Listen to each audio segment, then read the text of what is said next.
যদি আমি উমরের জীবনের নেকি বেশি হয়, আমি উমর আমার জীবনের নেকি সব নেকি তোমাকে দিয়া দিব। তুমি আবু বকর জীবনের সব নেকি লাগবে না, শুধু আমাকে এক রাতের নেকি তুমি দিবানি। আল্লাহু আকবার, জোরে কও। যদি তুমি আমাকে জীবনের এক রাতের নেকি শুধু দাও, ওই এক রাতের নেকির বদলা আমি ওমর জীবনের নেকি দিয়া দিব। সিদ্দিক তখন বলে, ভাইয়া ওমর, এটা কোন রাতের কথা তুমি বলতে চাও? একটু বাংলায় কও, বুঝায় বলো কোন রাতের নেকি তুমি চাও। এই কথা বলতেই হযরত ওমর চোখের পানিটা ছেড়ে দিছে। ওমর চোখের পানিটা ফেলায় কয়, ভাই আবু বকর, আমি ওই রাতের নেকি চাই যেই রাতে তুমি আমার মায়ার নবীকে সাথে নিয়ে হিজরত করেছো। ওই রাতের নেকি আমাকে দিবানি, যেই রাতের অপেক্ষায় তুমি 40 রাত তুমি ঘুমাও নাই। নবীজি ঘর থেকে বের হবেন, আল্লাহর নবী চতুর্দিকে দুশমন ঘেরাও করে রাখছে। নবীজির ঘরের চতুর্দিকে দুশমন, আবু জাহেলের চেলা চামুন্ডরা নবীকে আজ রাতেই তারা হত্যা করে ফেলবে। আল্লাহ পাক আদেশ জারি করলেন, বন্ধু তুমি আজকে হিজরত করো। ও বন্ধু, আজ রাতেই তুমি হিজরত করো। নবীজি বলেন, মালিক কেমনে যাব? দুশমন তো চতুর্দিকে, ঘরের চতুর্দিকে দুশমন অস্ত্র নিয়ে দাঁড়ানো, যাব আমি কেমন করে? আল্লাহ পাক কয়, বন্ধু হাতে কিছু বালি নেও, দুশমনের দিকে বালি উড়ায় মারো, সবগুলি দুশমনকে আমি আল্লাহ অন্ধ বানায় দিব। নবীজি আলী রাদিয়াল্লাহু তাআলা আনহুকে বিছানাতে শোয়াইলেন। নবী বলেন, আলী বিছানায় তুমি শুয়ে পড়ো, আমার চাদর মুড়ি দিয়ে তুমি ঘুমিয়ে পড়ো। আর এই যে নাও, আমার কাছে কিছু আমানত রয়েছে। এই যে দুশমনগুলি আমাকে হত্যা করতে আসলো রে, এদের কিছু বস্তু আমার কাছে আমানত, এদের কিছু মূল্যবান জিনিসপত্র আমার কাছে আমানত। আমি যদি রাতের বেলা হিজরত করে মদিনায় চলে যাই, সকালবেলা দুশমনগুলি বলবে মুহাম্মদ আমাদের আমানত নিয়ে চলে গেছে। অতএব না, আমানতের তালিকাটা তুমি বুঝে রাখো। এই নেও তালিকা, এই নেও আমানতের জিনিস। নবীজি এই কঠিন মুহূর্তেও আমানতদারি বুঝায় গেছেন, উম্মতরে শিখায় গেছেন, যত কঠিন বিপদে আসুক কখনো আমানতে খেয়ানত করা যাবে না। লা ঈমানা লিমান লা আমানাতা লা, লা ঈমানা লিমান লা আমানাতা লা, লা ঈমানা লিমান লা আমানাতা লা, ইযা যুয়্যাতিল আমানাতু ফান্তাজিরিস সাআ। নবী কয়, যার মধ্যে আমানতদারি নাই তার ঈমান নাই, আমানতদারি নাই ঈমান নাই, আমানতদারি নাই ঈমান নাই। যখনই আমানতে খেয়ানত হবে, তোমরা কিয়ামতের অপেক্ষা কইরো। এতটা গুরুত্ব মায়ের নবী আমানতদারির বস্তুটাকে নবী বুঝায় গেলেন। এজন্য এই নবীজি বলছেন, আলী রে, চাদরের মধ্যে ঘুমিয়ে পড়ো, আর এদের আমানতের জিনিসগুলো তুমি বুঝে রাখো। এ যুবক, একটু বুঝো, একটু বুঝো। দুশমনগুলি নবীরে মারতে আসলো, যারা নবীরে হত্যা করতে আসলো, নবী মানে না, কিন্তু মূল্যবান জিনিসপত্র নবীর কাছে আমানত রাখত। স্বামী স্ত্রীকে বিশ্বাস করে না, কিন্তু নবীরে বিশ্বাস করে। আল্লাহু আকবার, জোরে কোন। স্বামী স্ত্রীর কাছে রাখার কথা না রাখিয়া স্ত্রীর চাইয়েও রাসূলের বেশি আমানতদার মনে করে রাসূলের কাছে রাখে। স্ত্রী স্বামীর এতটা বিশ্বাস করে না নবীকে যতটা বিশ্বাস করে, বাপ ছেলের এতটা বিশ্বাস করে না নবীকে যতটা বিশ্বাস করে, সন্তান বাপ মার এতটা বিশ্বাস করে না যতটা নবীরে বিশ্বাস করে, ভাই ভাইকে এত বিশ্বাস করে না যতটা আমার নবীকে ওরা বিশ্বাস করত, বন্ধু বন্ধুকে এতটা বিশ্বাস করত না নবীকে যতটা ওরা বিশ্বাস করত। এজন্য দামি দামি মূল্যবান জিনিসগুলা নবীর কাছেই ওরা আমানত রাখত। আলী রাদিয়াল্লাহু তাআলা আনহুকে আল্লাহর নবী চাদরের নিচে ঘুম পাড়ায় দিলেন। নবী বলতেছেন, আলী একটু বুঝে শুনে দেখো, রিস্ক আছে, হাই রিস্ক। দুশমন কিন্তু তোমাকে মুহাম্মদ মনে করে হত্যা করে ফেলতে পারে। ওরা সিদ্ধান্ত নিয়েছে ঘুমন্ত অবস্থায় আমাকে মারবে না, কিন্তু হয়তোবা ঘুমন্ত অবস্থায় আক্রমণ করেও দিতে পারে। তুমি যে আলী এটা কিন্তু ওরা বুঝবে না, মনে করবে আমি মুহাম্মদ। এই অবস্থায় তোমাকে হত্যা করে ফেলবে, দেখো তুমি রাজি নি, আমার চাদরের নিচে হামাই বাইনি। হযরত আলী কয় ইয়া রাসূলুল্লাহ ইয়া হাবিবাল্লাহ, আমি বিনা চিন্তায় বিনা দ্বন্দ্বে বিনা কোন রকম ভয় ভীতি ছাড়াই আমি আপনার এই প্রস্তাবে রাজি আছি। এরা যদি আমাকে মুহাম্মদ মনে করে হত্যা করে ফেলে অসুবিধা নাই গো নবী, আমি খুশি মনে রাজি। নবীজি আলীর কাছে আমানত বুঝায় দিয়ে নবী চললেন। এক মুষ্টি বালি নবী পুরায় মারলেন, সবগুলি দুশমনকে আল্লাহ পাক রব্বুল আলামিন অন্ধ বানায় দিলেন। এইবার যদি আল্লাহকে প্রশ্ন করা হয়, মালিক তোমার বন্ধু তার আমানত আলীকে বুঝায় দিল, কিন্তু তুমি তোমার আমানত কার হাওলা করো? আল্লাহ যদি তোমারে প্রশ্ন করি, আল্লাহরে যদি আমরা প্রশ্ন করি, মালিক তোমার দোস্ত তো তার আমানত আলীর হাওলা করলো, তুমি তোমার আমানত কার হাওলা করছো? আল্লাহ পাক জবাব দিবে, আমি আমার আমানত আবু বকরের হাওলা করছি। আওয়াজ দিয়া কও না সুবহানাল্লাহ। আল্লাহ কইছে বন্ধু আবু বকরের দরজায় যাও, সুবহানাল্লাহ জোরে বলেন। নবীজি সিদ্দিকের দরজার সামনে হাজির। এইদিকে ইবলিস ঘোষণা দিয়া দিছে, এ মুহাম্মদ চলে গেছে। কয় কেমনে? আমরা তো দেখি চাদরের নিচে ঘুমায়। কয় না না, এই চাদরের নিচে আলী। ভিতরে ঢুকলো, চাদর টান দিল, দেখে টিকি আলী। আবু জাহেল ঘোষণা দিয়া দিল 100টা উট পুরস্কার দেওয়া হবে কেউ যদি মুহাম্মদকে ধরতে পারো। চতুর্দিকে ওরা ছড়িয়ে পড়লো নবীকে ধরার জন্য। এইদিকে মায়ার নবী গভীর রাত, নবীজি সিদ্দিকের দরজার সামনে চুপি সিদ্দিকের দরজার সামনে হাজির। আল্লাহর নবী দরজার পাশে আইসা আস্তে করে নক দিলেন। আবু বকর আস্তে করে ডাক দিলেন, কারণ দুশমন তো পিছনে ধাওয়া করছে। আস্তে করে একটা ডাক দিলেন, সাথে সাথে সিদ্দিক দরজা খুলে দিলেন। উলফত মে তেরি ওয়াইসি নে দন্দান কো তুরা, আবু বকর উমর নকশে কদম তেরা না ছুরা। उल्फत में तेरी वैसी ने दंदान को तूरा, बो बकर उमर नक्श कदम तेरा न छुरा। ऐ उशाक नबी वाकी असरार मदीना, सुल्तान का सुल्तान है सुल्तान मदीना।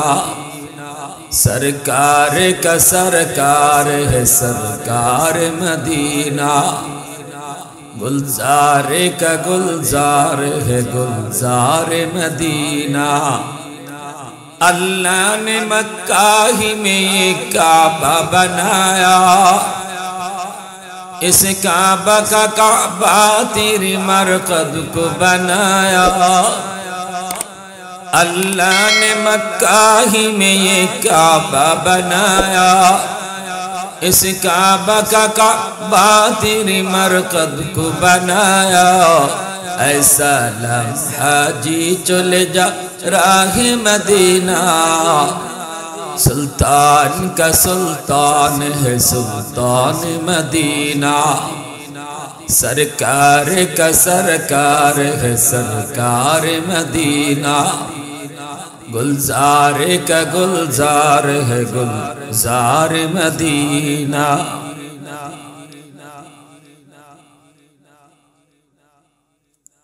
ঐতিহ্যবাহী জামিয়া ইসলামিয়া আরাবিয়া দিনারপুর হযরত মাওলানা শেখ আব্দুল হাই রহমতুল্লাহ আলাইহি প্রতিষ্ঠিত বালিদারা মাদ্রাসার ৭১তম বার্ষিক ইসলামী মহাসম্মেলন আজকের সদর ইজলাস সম্মানিত সভাপতি হাফেজ মাওলানা শেখ ফজলুর রহমান সাহেব, মাওলানা শেখ আব্দুল মতিন সাহেব, জাতির বিবেক জাতির কর্ণধার এ জাতির সূর্য সন্তান মঞ্চে আসীন উলামায়ে কেরাম, এই মাদ্রাসার সুনাম ধন্য মুতামিম সাহেব আমার ডানে বসা, শেখ শাহ হুজুরের মাকবারাও আমি জিয়ারত করছি। ওলি আল্লাহর মাটি, বহুত বড় এক বুজুর্গ ছিলেন, বহুত বড় এক আল্লাহ ওয়ালা ছিলেন। শাইখে কাতিয়া রহমতুল্লাহ আলাইহির জবানে সেই শিশুকালে শেখ শাহ হুজুরের অনেক গুণগান শুনছি, অনেক গল্প শুনেছি। আল্লাহ পাক তার ওলির মাকবারাকে জান্নাতের উঁচু মাকাম বানায় দেন। তার রেখে যাওয়া এই প্রতিষ্ঠান, দ্বীনি প্রতিষ্ঠানকে আল্লাহ পাক এই এলাকার জন্য, গোটা জাতির জন্য হেদায়েতের ওসিলা বানায় দেন। মুআজ্জিজ হাজিরিন, রাত অনেক গভীর, লম্বা চড়া বয়ানের কোনো অবকাশ নাই। আপনারাও কষ্ট করে বসা, যদ্দূর আপনাদের ধৈর্য কুলায় এদ্দূরে আমি বয়ানও করব। আমি যে আয়াতে কারিমা তেলাওয়াত করেছি, এই আয়াতে আল্লাহ পাক বলেন, তবে যারা তওবা করবে, ঈমান আনবে, নেক আমল করবে, আমি আল্লাহ তাদের জীবনের সব গুনাহকে নেকি দ্বারা বদলায় দেব। এখন তওবার সময়, নজরুলের রহমতের সময়, রাত বাজে কয়টা? 1:30 প্রায়, তাহাজ্জুদের টাইম। আল্লাহ বলেন যারা তওবা করবে, তওবার এমন পাওয়ার,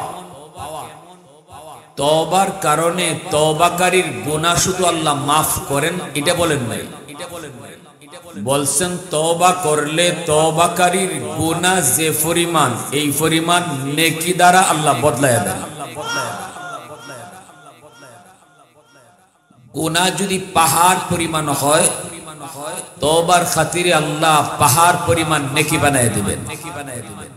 গুনাহ যদি সাগর পরিমাণ হয়, তওবার কারণে আল্লাহ সাগর পরিমাণ গুনাহকে সাগর পরিমাণ নেকি বানায় দিবেন। হযরত আবু বকর সিদ্দিক রাদিয়াল্লাহু তাআলা আনহু এবং হযরত ওমর ফারুক রাদিয়াল্লাহু তাআলা আনহু, দুইজনের নাম শুনছি না আমরা? জবাব দিয়েন, দুইজনের নাম শুনছেন?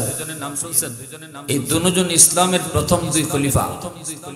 নবীজির ইন্তেকালের পর প্রথম খলিফা আবু বকর, তারপরে খলিফা হযরত ওমর। এই দুজন নবীজির সম্পর্কে কি হন একটু জানেন?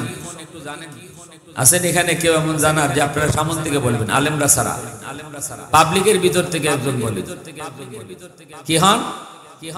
এগুলা মুসলমানের বেসিক নলেজ, বেসিক। এই যুবক শোনো, এদিকে তাকাও। জীবনে বহু মেসির নাম লইছো, নেইমারের নাম বহু লইছো, বাড়ি কই তাও জানো, কয়টা রেকর্ড করছে তাও জানো, কে কার রেকর্ড ভাঙছে এটাও জানো।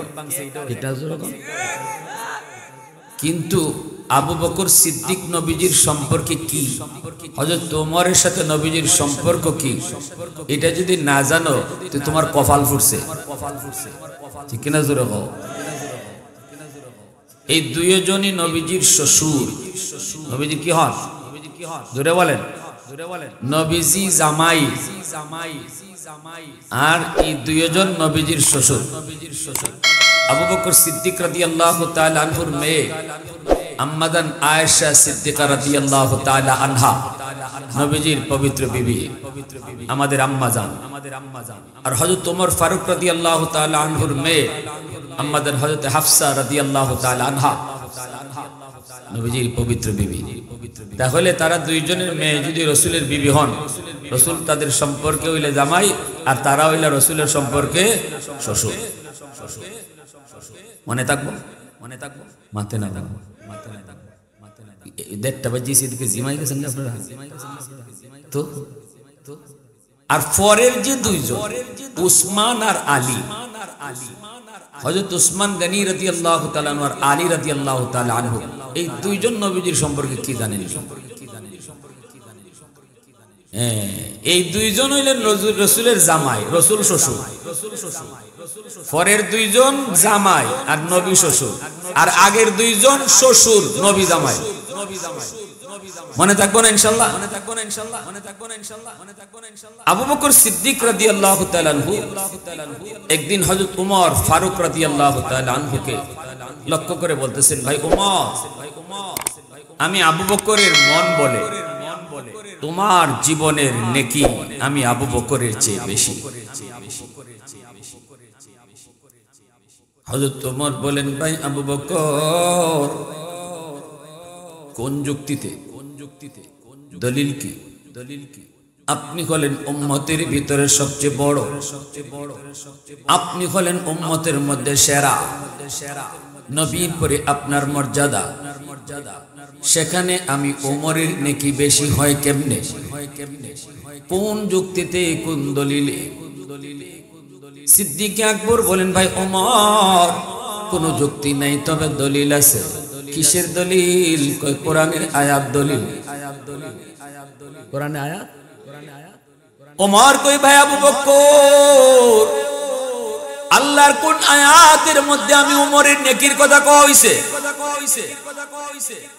সিদ্দিক বলে, ভাই উমর, তোমার নাম নিয়ে বলা হয় নাই, তবে আল্লাহ একটা রুল বলে দিয়েছে। আল্লাহ একটা রুল বলে দিয়েছে, রুল স্কেল। স্কেলে আমি মনে করলাম স্কেল দিয়া মাপে দেখি তোমার নেকি বেশি। কি সেই স্কেলটা একটু কও?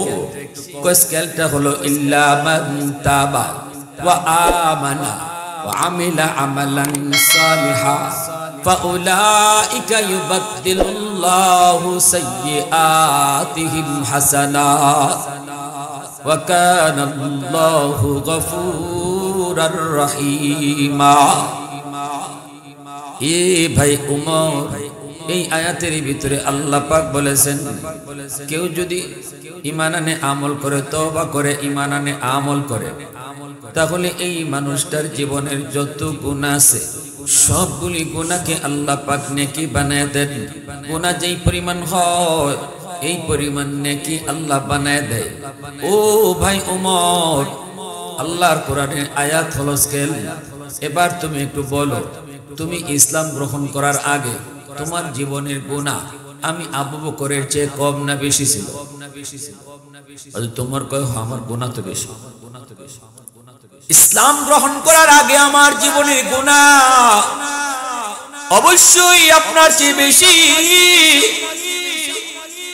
ইসলাম গ্রহণ করার পরে ওমর তুমি বলো, আল্লাহ পাকের ভাষায় তওবার দ্বারা, ইসলাম গ্রহণ করার দ্বারা, ঈমান আনার দ্বারা, নেক আমল করার দ্বারা পিছনের জীবনের যত গুনাহ সব যদি আল্লাহ নেকি বানায় দেয়, তাহলে তোমার গুনাহ যেমন বেশি ছিল আমার চেয়ে, এখন তো তওবার কারণে তোমার গুনাহগুলোকে নেকি বানানোর দ্বারা নেকিও আমার চেয়ে অনেক বেশি হয়ে গেল।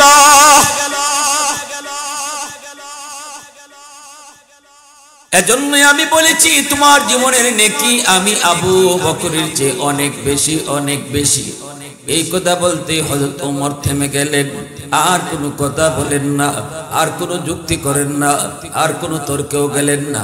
কারণ মুসলমান যখনই শুনবে আমার আল্লাহর কথা, যখনই শুনবে আমার নবীর কথা, তখনই নিজের যুক্তি বাতিল, নিজের তর্ক বাতিল, নিজের পণ্ডিতি বাতিল। আমার কথা ততক্ষণ যতক্ষণ আল্লাহ রসুলের কথা পাওয়া যায় না, যখনই আল্লাহ এবং তার রসুলের কথা আসবে তখনই আমার কথা বাতিল, আমার যুক্তি বাতিল, আমার পণ্ডিতি বাতিল। আমার মতে মত নয়, নবীর মতে মত, এর নাম হলো উম্মত। ঠিক কিনা জোরে কও। হযরত ওমর চুপ হয়ে গেলেন। এইবার হযরত ওমর চুপ হয়ে নীরব হয়ে বলতেছেন, ভাই আবু বকর, এত সুন্দর একটা দলিল তুমি দিয়ে দিছো আল্লাহর কোরআনে আয়াত দিয়া, এই মুহূর্তে আমার আর কোনো তর্ক নাই, কোনো কথাও বাড়াইতে চাই না। তবে যদি আমি ওমরের জীবনের নেকি বেশি হয়, তাহলে আসো দুইজনের নেকি বদলা বদলি করি।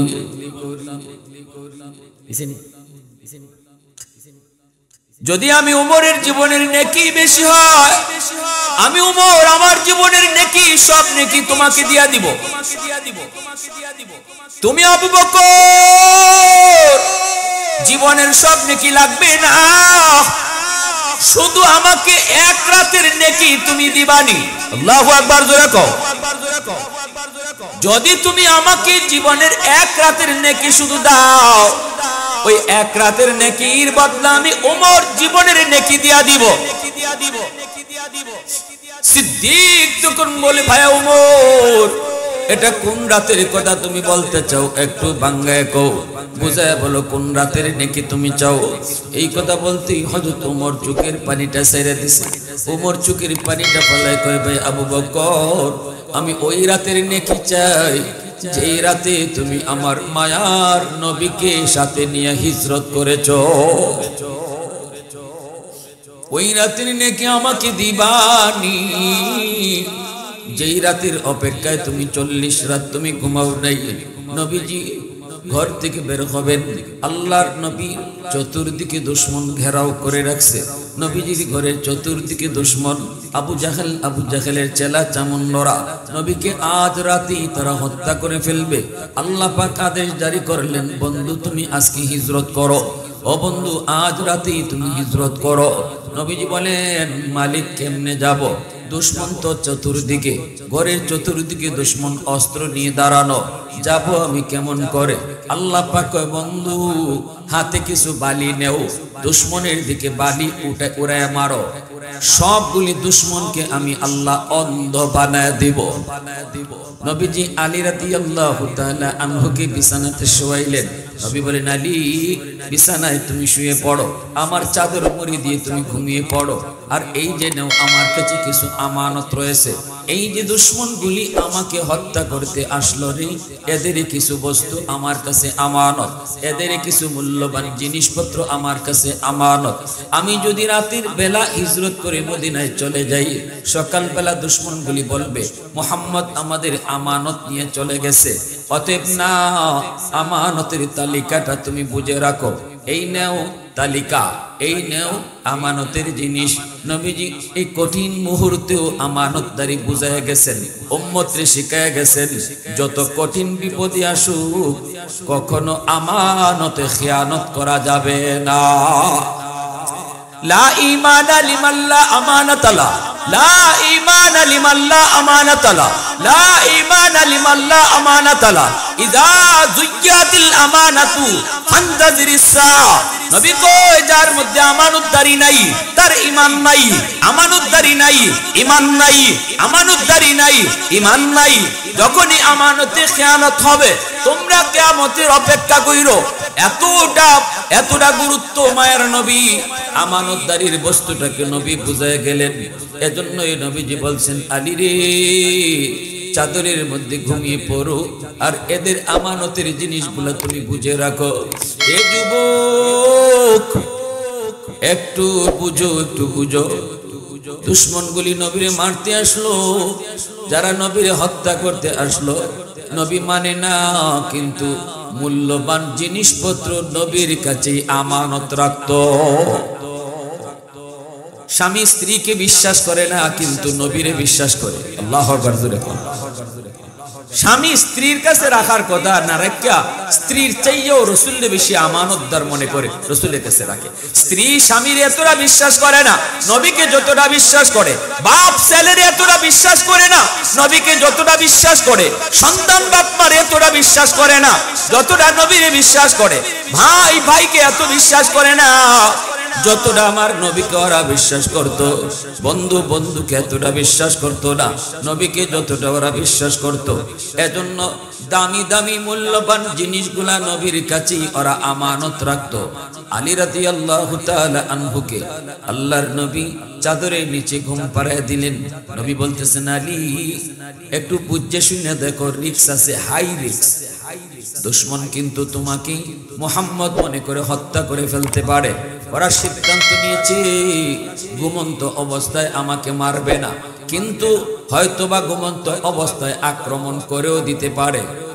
তুমি যে আলী এটা কিন্তু ওরা বুঝবে না, মনে করবে আমি মুহাম্মদ, এই অবস্থায় তোমাকে হত্যা করে ফেলবে। দেখো তুমি রাজি নি, আমার চাদরের নিচে হামাই বাইনি। হযরত আলী কয়, ইয়া রাসূলুল্লাহ, ইয়া হাবিবাল্লাহ, আমি বিনা চিন্তায় বিনা বিনা দ্বন্দ্বে, বিনা কোন রকম ভয় ভীতি ছাড়াই আমি আপনার এই প্রস্তাবে রাজি আছি। এরা যদি আমাকে মুহাম্মদ মনে করে হত্যা করে ফেলে অসুবিধা নাই গো নবী, আমি খুশি মনে রাজি। নবীজি আলীর কাছে আমানত বুঝায় দিয়ে নবী চললেন। এক মুষ্টি বালি নবী উড়ায় মারলেন। সবগুলি দুশ্মনকে আল্লাহ পাক রব্বুল আলামিন অন্ধ বানায় দিলেন। এইবার যদি আল্লাহকে প্রশ্ন করা হয়, মালিক তোমার বন্ধু তার আমানত আলীকে বুঝায় দিল, কিন্তু তুমি তোমার আমানত কার হাওলা করো? আল্লাহ যদি তোমারে প্রশ্ন করি, আল্লাহরে যদি আমরা প্রশ্ন করি, মালিক তোমার দোস্ত তো তার আমানত আলীর হাওলা করলো, তুমি তোমার আমানত কার হাওলা করছো? আল্লাহ পাক জবাব দিবে, আমি আমার আমানত আবু বকরের হাওলা করছি। আওয়াজ দিয়া কও না সুবহানাল্লাহ। আল্লাহ কইছে বন্ধু আবু বকরের দরজায় যাও। সুবহানাল্লাহ জোরে বলেন। নবীজি সিদ্দিকের দরজার সামনে হাজির। এইদিকে ইবলিস ঘোষণা দিয়া দিছে, এ মুহাম্মদ চলে গেছে। কয় কেমনে? আমরা তো দেখি চাদরের নিচে ঘুমায়। কয় না না, এই চাদরের নিচে আলী। ভিতরে ঢুকলো, চাদর টান দিল, দেখে টিকি আলী। আবু জাহেল ঘোষণা দিয়া দিল 100টা উট পুরস্কার দেওয়া হবে কেউ যদি মুহাম্মদকে ধরতে পারো। চতুর্দিকে ওরা ছড়িয়ে পড়লো নবীকে ধরার জন্য। এইদিকে মায়ার নবী গভীর রাত নবীজি সিদ্দিকের দরজার সামনে চুপি চুপি সিদ্দিকের দরজার সামনে হাজির। আল্লাহ নবী দরজার পাশে আইসা আস্তে করে নক দিলেন। আবু বকর আস্তে করে ডাক দিলেন, কারণ দুশমন তো পিছনে হাওয়া করছে।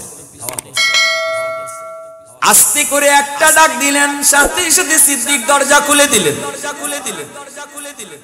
মায়ার নবী ভিতরে ঢুইকা কয়, আবু বকর এত আস্তে তোমারে ডাক দিলাম, কেমন করে তুমি দরজা খুলে চোরে? তুমি কি ঘুমাও না? সিদ্দিক আকবর তখন চোখের পানিটা ফেলায় কয়, নবী গো আপনি আজ থেকে 40 দিন আগে আপনি আমাকে ইশারা দিয়া কইছিলেন, আবু বকর যে কোনো এক রাত তোমাকে নিয়ে আমি মদিনায় হিজরত করব, সতর্ক থাইকো। নবী গো ওই দিন থেকে আজ পর্যন্ত 40টা রাত আমি আবু বকর বিছানায় পিঠ লাগাই না। কখন জানি আপনি দরজার সামনে এসে ডাক দেন, আর দরজা খুলতে দেরি হয়ে যায়, কষ্ট হবে আপনার। এই চিন্তা করে আমি দরজার সামনে, দরজার পাশে সারা রাত দাঁড়ায় থাকি। আল্লাহ নবী, রহমতের নবী, মায়ার নবী আবু বকর সিদ্দিকের কপালে চুমা খান। হযরত ওমর চোখের পানি ফেলে কান্দে আর বলতেছে, ভাই আবু বকর আমি ওমর আমার জীবনের সব নেকি তোমাকে দিয়ে দেব, বিনিময়ে শুধু ওই রাতের নেকিটা আমাকে দিবানি যেই রাতে 40 রাত তুমি যেই রাতের জন্য ঘুমাও নাই, দরজার পাশে দাঁড়ায় দাঁড়ায় নবীর অপেক্ষা করেছো। এরপরে আমার নবীকে নিয়ে রওনা দিয়েছো গারে সুর, এই সেই গুহা, যেই গুহায় নবীকে নিয়ে আশ্রয় নিয়েছো। গুহাটা অনেক উঁচু একটা পাহাড়ের উপরে। এই গুহায় ওঠার জন্য নবীকে নিয়ে তুমি পাহাড়ের নিচে দাঁড়াইছো। আমার নবীকে তুমি ডাক দিয়ে কইতেছো, ইয়া রাসূলুল্লাহ এত উঁচা পাহাড়ে উঠতে আপনার কষ্ট হবে গো নবী, আপনি বায়া বায়া উঠলে আপনার কষ্ট হবে। আপনি আমি আবু বকরের পিঠে উঠেন, আপনি আমার পিঠে উঠেন, আমি আপনার পিঠে লইয়া পাহাড় বায়া বায়া গুহায় পৌঁছবো। এত উঁচু পাহাড়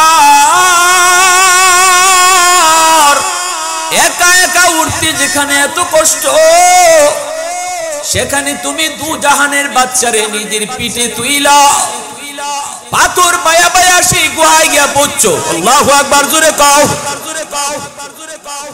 হে যুবক, আজ তো সৌদির বাদশা সেই গুহায় পৌঁছার জন্য রাস্তা তৈরি করে দিয়েছে।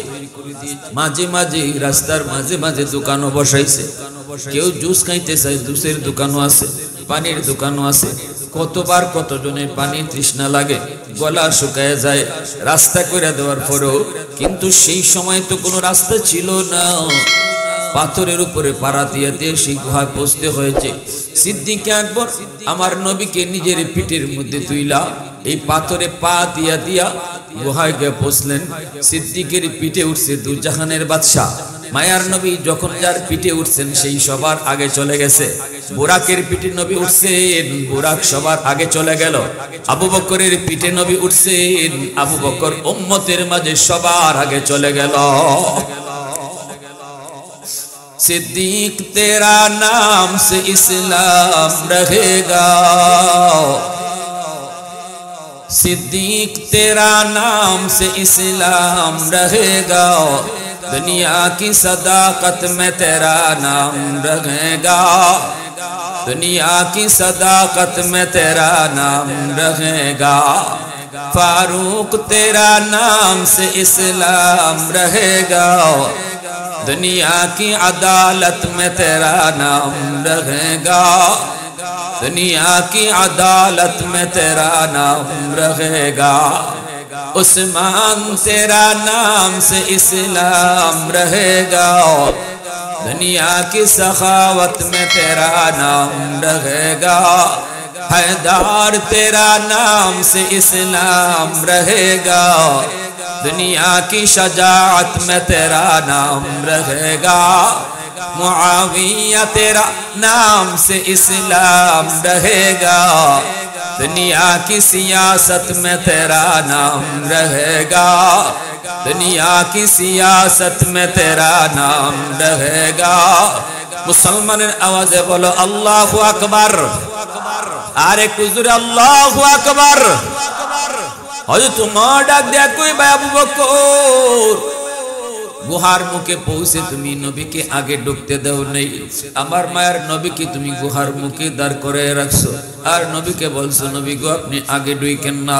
আমি যে গুহায় আগে ঢুকি, ঢুকে দেখি গুহাটা নিরাপদ কিনা, হিংস্র কোনো জীব জানোয়ার যদি থাকে গো নবী, আমি আবু বকরের ক্ষতি হলে উম্মতের তেমন ক্ষতি হবে না, কিন্তু আপনার যদি কোনো ক্ষতি হয় উম্মত হালাক হয়ে যাবে।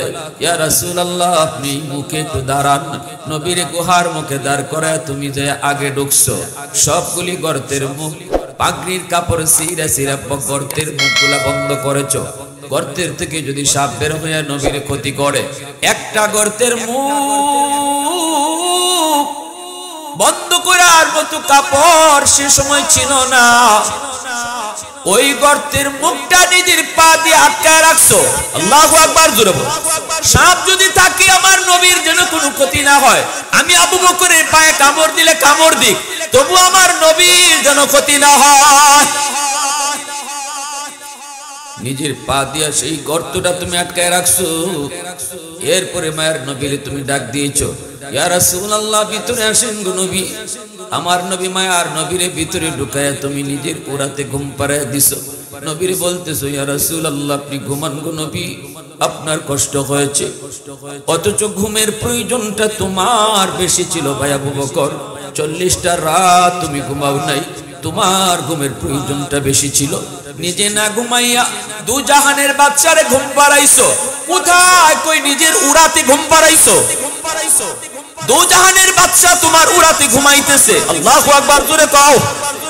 আমার নবীর নুরানি চেহারা এত কাছে থেকে কেউ কোনোদিন আমরা দেখতে পারি নাই, এত লম্বা সময় দেখতে পারি নাই। তুমি যত লম্বা সময় নবীর চেহারা দেখেছো, নিজের উড়াতে তুমি ঘুম পাড়াইছো। আর নয়ন জুড়ে জুড়ে দু জাহানের বাদশারে দেখতেছো। এই তো সেই চেহারা, পৃথিবীতে যেই চেহারার মতো দ্বিতীয় আর একটা চেহারা আল্লাহ বানায় নাই। আল্লাহু আকবার।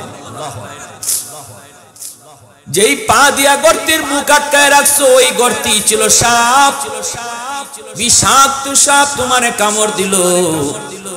সাপের যন্ত্রণা কি পরিমাণ, বিষাক্ত সাপ, সাপের কামড়ে কি যন্ত্রণা। সাপের কামড় যে খাইছে সে জানে। এই যন্ত্রণা তুমি সহ্য করেছ, একটু হু হা করো নাই, একটু আহ উহ করো নাই, কারণ একটু আওয়াজ করলে আমার নবীর ঘুম ভেঙে যেতে পারে। বডি নড়াচড়া করো নাই, যন্ত্রণা সহ্য করেছো। দাঁতে দাঁতে কিরিবিরি খায়া কামড় দিয়া, চোখ দিয়া পানি পড়ে চেহারা কালো হয়, কিন্তু বডি নাড়াও না, কারণ বডি না রাইলে দু জাহানের বাদশার ঘুম ভাঙতে পারে। আশিক রসুল কারে কই যুবক, একটু শুনে যাও। মুখে শুধু আশিক রসুল বললে আশিক রসুল হয় না, কাজে কর্মে প্রমাণ করার নাম হলো ইশকে রসুল। ঠিক কিনা জোরে কও। সাহাবায়ে কেরামের অন্তরে কি পরিমাণ ইশক, কি পরিমাণ ভালোবাসা, কেমন নজির তারা রেখে গেছেন। সিদ্দিক আকবর আল্লাহর নবী রাতের মধ্যে ঘুমাইতেছেন, চোখ থেকে এক ফোঁটা পানি নবীর গাল মোবারকে পড়ে গেছে। নবীজির ঘুম ভেঙে গেছে। নবীজি ঘুম থেকে জায়গা কয় আবু বকর কান্দো কেন? সিদ্দিক কয় নবী গো, মনে হয় আমার পায়ে সাপে কামড় মারছে। আল্লাহ নবী কয় আবু বকর কেন ডাক দিলা না? সিদ্দিক কয় নবী গো, ডাক দিলে আপনার ঘুম ভাঙবে। আল্লাহর নবী রহমতের নবী কয় মালিক, আমার আবু বকর সাপের কামড় খাইছে, নিজের লাগি না, তোমার দোস্তের লাগি। আল্লাহ সাপের কামড়ের বিষের কাটা জায়গায় নিজের লব লাগাবো। আমার লবটারে কি পরিমাণ অ্যান্টিবায়োটিক তুমি বানায় দেবা তুমি জানো। আল্লাহু আকবার। প্রাণীর চেহারা দেখার জন্য আজকে আমি অনেক দিন পর্যন্ত এই গুহায় অবস্থান করতেছি, শুধু আপনার চেহারা দেখার জন্য। আমি সাপের বাসস্থান এই গুহা নয়, আমার বাসস্থান ছিল ওই যে খেজুর বাগান। খেজুর বাগানে থাকতাম। দুইজন তাওরাত কিতাবের পণ্ডিত আমার খেজুর বাগানের পাশ নিয়ে যায়। একজন আরেকজনকে দেখায় কয় দোস্ত ওই যে দেখ, ওই যে গুহা দেখা যায়, এই গুহাটার কথাই আল্লাহ তাওরাত কিতাবের ভিতরে উল্লেখ করছে। এই সেই গুহা, যে গুহা গারে সুর, এই গুহায় আখেরি নবী তিনি হিজরতের রথে অবস্থান করবেন। ওগো নবীজি, ওই তাওরাত কিতাবের দুইজন আলেমের কথা আমি সব শুনে ফেলেছিলাম। তখনই আমি নিয়ত করেছি আমি আর বাগানে থাকবো না, আমার মায়ার নবীর এক নজর দেখার জন্য আমি গুহায় অবস্থান করব। দূরে কোথাও যাই না, দূরে কোথাও যাই না, ধারে ফারে যা ফাইতা খাইয়াই দ্রুত চলে আসি। কখন জানি আপনি আবার চলে যান, এজন্য আমি এখানেই অবস্থান করতেছি শুধু আপনারে দেখার জন্য। গো নবী, দীর্ঘদিনের মনের আশা আজকে আমার পূরণ হতে চলেছে, কিন্তু আপনার আবু বকরের পায়ের কারণে বের হতে পারি না। আমার বের হওয়ার আর কোনো রাস্তাও ছিল না, বাধ্য হয়ে আমি আবু বকরের পায়ে কামড় দিয়েছি। ওগো নবীজি, আমি মাপ চাই, আমি মাপ চাই। হযরত ওমর ঘটনাগুলি কয় আর কান্দে আর কয় ভাই আবু বকর, মনে পড়ে কি সেই রাতের কথাগুলি? তুমি আমাকে ওই রাতের নেকিটা দিয়ে দাও, ওই একটা রাতের নেকি আমি উমরকে দাও, আমি উমর আমার গোটা জিন্দেগীর নেকি তোমাকে দিয়া দিব।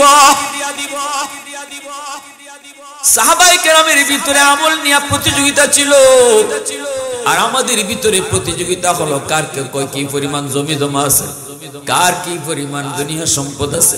সাহাবায়ে কেরামের ভিতরে প্রতিযোগিতা ছিল আখিরাত লইয়া, নেকি লইয়া। হযরত ওমর তখন ডাক দিয়া কয় ভাই ওমর, আল্লাহর নবীর সাহাবী আবু বকর কয় ওমর, তুমি যেই রাতের নেকি আমার চাইতেছো, আমি আবু বকর নিজেও জানি না ওই হিজরতের রাতে আমার কি পরিমাণ নেকি হইছে। বদলাইতাম তো, আমিও রাজি আছি, কিন্তু বদলাইবার আগে আমি যা আমার যে কি পরিমাণ নেকি এটা তো আগে আমার বুঝতে হইব, ঠিক না? নিয়ে এটা তো আগে আমার জানতে হইব। চলো আমরা দুইজন নবীর কাছে যাই, নবীজির কাছে গিয়া আমরা জানি, আমিও জানি যে এই রাতে আমার কি পরিমাণ নেকি হইছে, কি পরিমাণ নেকি হইছে। এজন্যই আমল করি, কিন্তু আমল কোনটার মধ্যে কি পরিমাণ নেকি, কোন আমল করলে পরে কম আমলে বেশি নেকি, আবার কোন গুনার মাঝে গুনাহ বেশি, কোন খারাপ কাজের মাঝে গুনাহ বেশি, এগুলা জানতে হইলে এলেম লাগবো না লাগতো না? জোরে কোন, আরো জোরে। এজন্যই তো আল্লাহ রাসূল কইছে ফাকিহুন ওয়াহিদুন আশাদ্দু আলা শাইতানি মিন আলফি আবিদ। হাজার আবিদরে ধোঁকা দিতে শয়তানের এত কষ্ট লাগে না, একজন আলিমরে ধোঁকা দিতে তার যে পরিমাণ কষ্ট লাগে। কারণ আলেমের অন্তরে এলেম আছে, ঠিক কি না? জোরে বলেন, এলেম আছে, এলেম আছে, এলেম আছে, এলেম আছে। এই মাদ্রাসা যে তৈরি হইছে এটাই এলেমের মার্কাজ। আমরা ওয়াজ নসিহত করব, আপনারা শুনবেন, বাড়ি যাইবেন গা, গিয়া কিছু লইয়া যাইবেন, কিছু বুইল্লা যাইবেন। কিন্তু একখান ছেলেরে যদি মাদ্রাসা পড়াইতে পারেন, যদি তারে আলেম বানাইতে পারেন, তাহলে দেখা যাইব ওয়াজের দ্বারা যা ফায়দা হয়, একজন সন্তান যদি ঘরে আলেম হয় বা মাদ্রাসা পড়ে বা হাফেজ হয়, তার উসিলায় গোটা ফ্যামিলিটার আল্লাহ হেদায়েতের উপরে নিয়ে আসে। মা পর্দা করে না, সন্তানের উসিলায় পর্দা ঢুকে। বাবা আগে নামাজ পড়তো না, বাচ্চাটা মাদ্রাসা দেওয়ার উসিলায় বাবা নামাজ পড়ে। আওয়াজ দিয়ে এখন ঠিকই না, জোরে বলেন। আমাদের ওয়াজ নসিহতের সফলতার সার্থকতা তখনই হবে যখন এই মজলিস থেকে অন্তত কয়েকজন নিয়ত করবো, আল্লাহ আমার সন্তানটা আমি মাদ্রাসায় পড়াইমু, আল্লাহ আমার সন্তানটা আমি আলিম বানাইমু, আল্লাহ আমার সন্তানটা আমি হাফেজ বানাইমু। তাহলে আমাদের ওয়াজের সার্থকতা, আমাদের ওয়াজটা সফল হইল, ওয়াজটা কাজে লাগলো। আর নতুবা ওয়াজটা কর্ম, কেউ কিছু লইয়া যাইবেন আর কেউ পুরাটাও এখানে রাখিয়া দেবেন, ঠিক না? হযরত ওমর আর হযরত আবু বকর দুইজন নবীজির কাছে আসলেন। আল্লাহ নবী বলতেছেন, কি ব্যাপার দুইজন একসাথে? সালাম দিয়ে হযরত আবু বকর বলি, ইয়া রাসূলুল্লাহ, একটা সমস্যায় পড়ছি গো নবী। আল্লাহ রাসূল কই, কি সমস্যা? কও। সমস্যাটা হইল আমরা দুইজনের জীবনের নেকি বদলা বদলি করতাম। উমর তার জীবনের সব নেকি আমারে দিয়ে দিব, আর আমি আবু বকরের জীবনের সব নেকি চাই না, এক রাইতের নেকি চাই। কয় রাইতে? জোরে কোন? কিন্তু ওই রাতে যে আমার কি পরিমাণ নেকি হইছে এটা আমিও জানি না, জানার লাগি আপনার কাছে আইছি। আল্লাহ রাসূল কয়, কোন রাইতের কথা? উমর সিদ্দিক বলি, ইয়া রাসূলুল্লাহ, যে রাত্রে আপনার সাথে আমি হিজরত করেছিলাম ওই রাতের নেকিটা চায়। সুবহানাল্লাহ। আল্লাহ নবীর সম্পর্কে দুইজনই শ্বশুর না নিয়ে ডাকে কইছি না, দুইজন নবীর কি শ্বশুর। এখন নবীজি কারে কি তা কইবেন আর কেডায় মন খারাপ করবো, কার লাভ হইব, কার লস হইব, এটা একটা বিষয় আছে না? দুইজনই তো শ্বশুর, একজন আবার খুশি হইব আর একজন বেজার হইব। আমার এইভাবে নবী আমার পক্ষে কথাটা কইল না, ঠিক না?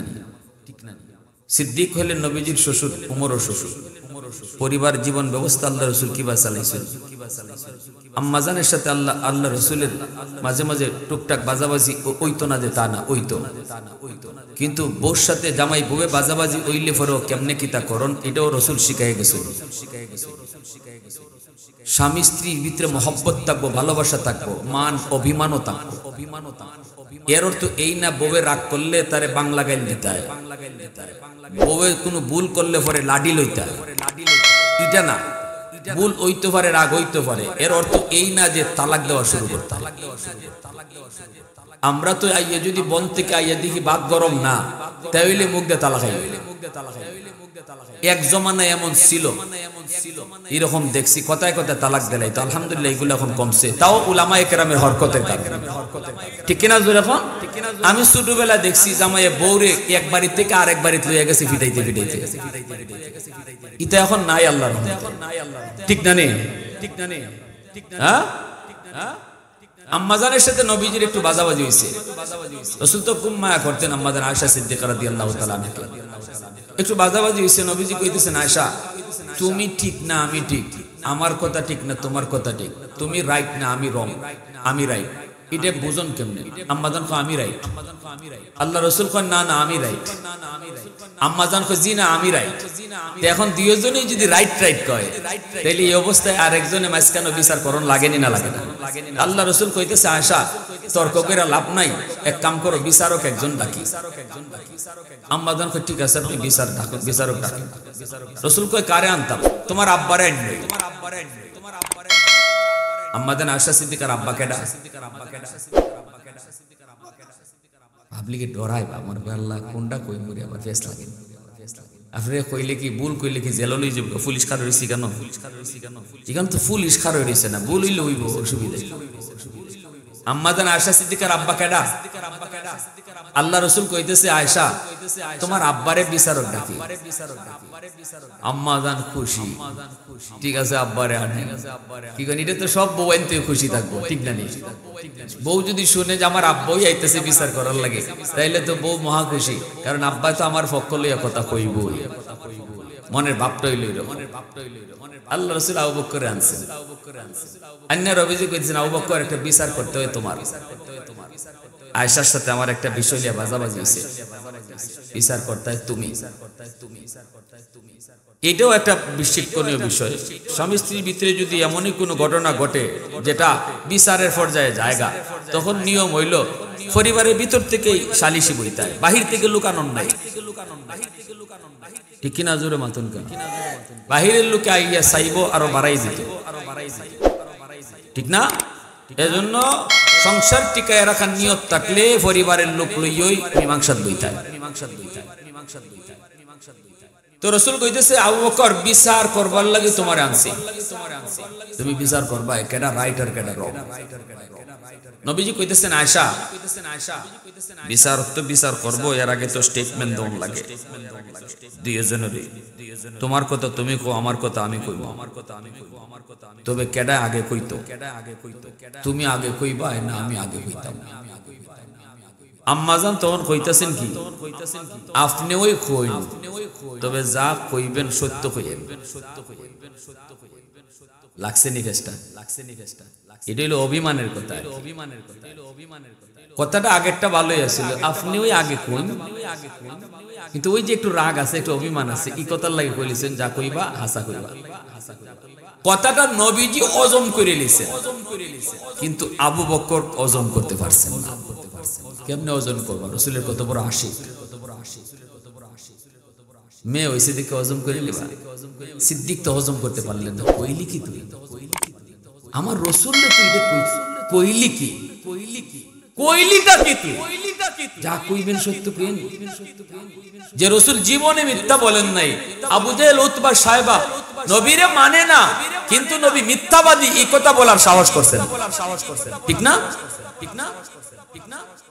সিদ্দিক আকবর রাগ হইয়া গুসায় হাতটা উঠাইয়া ওই মেরে এমন জোরে একটা কষায়া চর মারছেন আম্মাজানের গালে, গুইরে মাটিতে পড়ে গেছেন। পইরে নবীজির পিছনে এসে এইভাবে আশ্রয় নিয়েছেন, কাঁপতেছেন। আবু বকর সিদ্দিক আবার মারতে গেলেন, আর দৌড় দিয়ে নবীজির পিছনে আশ্রয় নিয়েছেন আম্মাজান। আয়েশা বলতেছেন ইয়া রাসূলুল্লাহ আমারে বাঁচান, আর কাঁপতেছেন ডরাইয়া, বাফরে ডরাইয়া। আল্লাহ রাসূল এইভাবে হাত দেখছেন, আবু বকর থামো, আর এক কদম দিও না। এইভাবে আম্মাজানকে সেভ করছেন নবীজি। আমি আপনি হইলে কি দাম কইতাম, আরো মার কইতাম, ঠিক না? কইলাম না যা আরো, নবীজি এবার সেভ করে কইতেছেন আবু বকর থামো।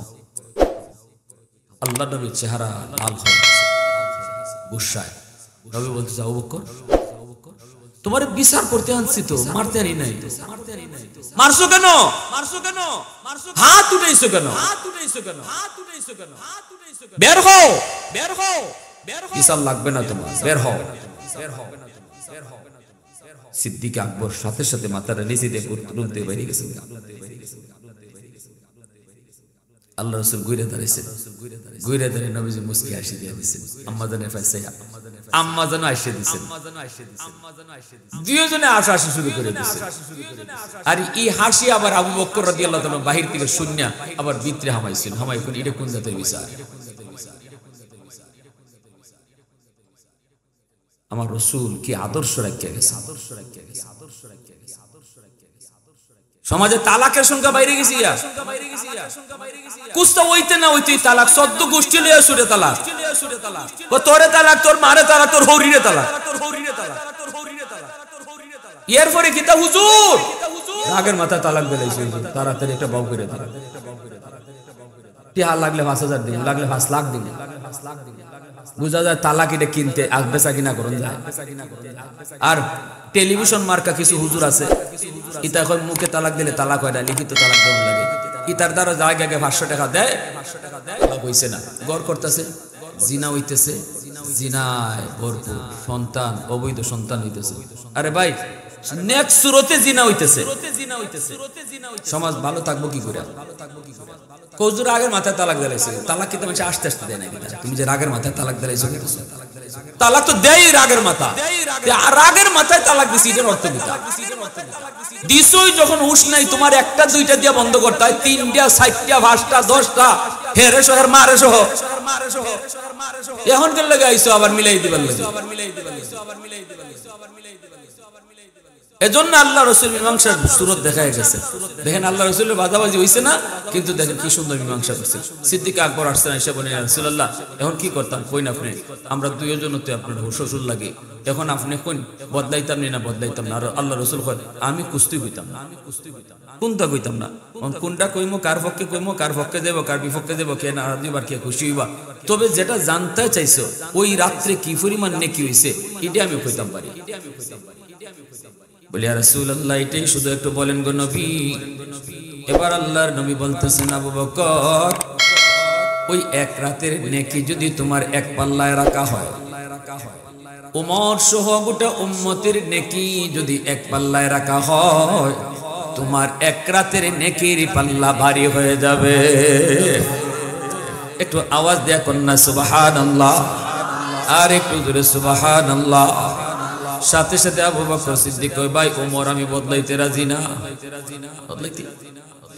এজন্য বলি যুবক, নজুলের রহমতের সময়, তওবা করার সময় একটু যদি নিজে নিজে নিয়ত করো, মালিক এই বয়সে কত যুবক কবরে চলে গেল, ও মালিক বন্ধু কবরে চলে গেল, খেলার সাথে কবরে চলে গেল, জীবনে কত আশা ছিল নামাজ পড়বে, জীবনে কত আশা ছিল এরকম ভাবে হারাম কাজ ছাড়বে, কিন্তু না, আর জীবনে নামাজ পড়া হয় নাই, আর জীবনে গুনাহ ছাড়া তার সুযোগ হয় নাই।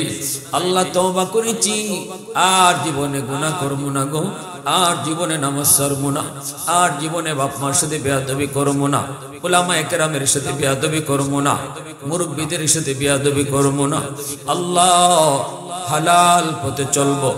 এতটুকু দিলে দিলে নিয়ত কইরা যদি তুমি এখন বসতে পারো, আল্লাহ পাক রব্বুল আলামিন গুনাহগার ছিল তোমার নাম মাহফিলে বসার আগে, আর তওবা করার লগে লগে আল্লাহ তোমার নাম উঠায়া দিবে ওলির খাতায়। আত-তাইবু মিনাদ দাম্মি কামান লা দাম্মা লা। এজন্যই নবীজি বলেছেন তওবাকারী তওবা এমন ভাবে আল্লাহ কবুল করে নেয়, তার আমলনামায় কোনো গুনাহ থাকে না, কোনো গুনাহ থাকে না, কোনো গুনাহ থাকে না। তওবাকারী নিষ্পাপ হয়ে যায়, তওবাকারী মাসুম হয়ে যায়। এজন্য যুবক, সাবান দিয়া আমরা ময়লা পরিষ্কার করি, কাপড়ে ময়লা পরিষ্কার হয় সার্ফ এক্সেল দিয়া, কিন্তু জীবনের গুনার ময়লা পরিষ্কার হয় তওবা নামক সার্ফ এক্সেল দিয়া। কারা কারা তওবা করতে রাজি আছেন একটু হাত উঠে আল্লাহর দেখা। আল্লাহ তুমি কবুল করো, জোরে বলেন আমিন, আরো জোরে বলেন আমিন। বিশেষ করে আমার যুবক ভাইদের কাছে অনুরোধ, যৌবন কালটা আল্লাহর কাছে বড় দামি। যত আল্লাহর ওলি হয়েছেন সবাই ওলি হয়েছেন যৌবনে, যৌবন কালে ওলির দপ্তরে নাম ওঠে, আর বয়স যত বাড়ে আল্লাহ সম্মান তত বাড়ায়। এজন্য যৌবনের ইবাদত যুবককে ওলি বানায়। হাজার বৃদ্ধ মানুষের সেজদা আর একজন যুবকের সেজদা পাল্লায় যদি ওজন দেওয়া হয়, যুবকের সেজদার পাল্লা ভারী হয়ে যায়। পারবো না ইনশাআল্লাহ। আল্লাহ আমাদের সবাইকে আমল করার তৌফিক দান করুন। সবাই বলি আমিন। ওয়া আখির দাওয়ানা আলহামদুলিল্লাহি রাব্বিল আলামিন। আল্লাহুম্মা সাল্লি আলা মুহাম্মদ ওয়া আলা